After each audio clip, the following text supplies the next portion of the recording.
ನೀವು ಖರೀದಿಸುವ ಔಷಧಿ 100% ಕೆಲಸ ಮಾಡಬೇಕಾದರೆ ನೀವು ಇದನ್ನು ಖಚಿತವಾಗಿ ತಿಳಿದುಕೊಳ್ಳಬೇಕು.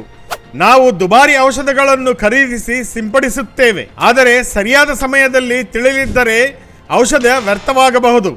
ಮಧ್ಯಾಹ್ನ 1ರಿಂದ 3:30 ನಡುವೆ ನೀವು ಸಿಂಪಡಿಸಲೇಬಾರದು, ಏಕೆಂದರೆ ಔಷಧವು ಬಿಸಿಲಿನಲ್ಲಿ ಆವಿಯಾಗುತ್ತದೆ ಮತ್ತು ಹಣವನ್ನು ವ್ಯರ್ಥ ಮಾಡುತ್ತದೆ. ಮತ್ತು ಔಷಧಿಯನ್ನು ಯಾವಾಗ ಸಿಂಪಡಿಸಬೇಕು?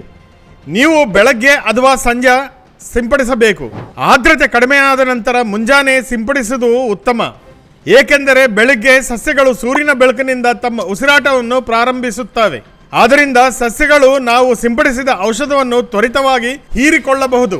ಹಾಗೆ ಸಂಜೆ ಗಾಳಿ ಕಡಿಮೆಯಾದಾಗ ನೀವು ಸಿಂಪಡಿಸಬೇಕು. ನೀವು ಗಾಳಿ ಹೆಚ್ಚಾಗಿದಾಗ ಸಿಂಪಡಿಸಿದರೆ ಔಷಧ 70% ಗಾಳಿಯಲ್ಲಿ ಹೀರ್ಪಾಟಲಾಗುತ್ತದೆ. ಅಲ್ಲದೆ ರಾತ್ರಿಯಲ್ಲಿ ಬರುವ ಕೀಟಕಗಳಿಗೆ ನೀವು ಸಂಜೆ ಸ್ವಲ್ಪ ಬೆಲ್ಲವನ್ನು ಬೆರೆಸಿ ಸಿಂಪಡಿಸಬಹುದು. ನಾವು ಸಿಂಪಡಿಸುವ ಕೀಟನಾಶಕವು ಕನಿಷ್ಠ 4ರಿಂದ 6 ಗಂಟೆಗಳ ಕಾಲ ಸಸ್ಯದ ಮೇಲೆ ಇದ್ದರೆ ಅದು 100% ಪರಿಣಾಮಕಾರಿ ತತ್ವ ಹೊಂದುತ್ತದೆ.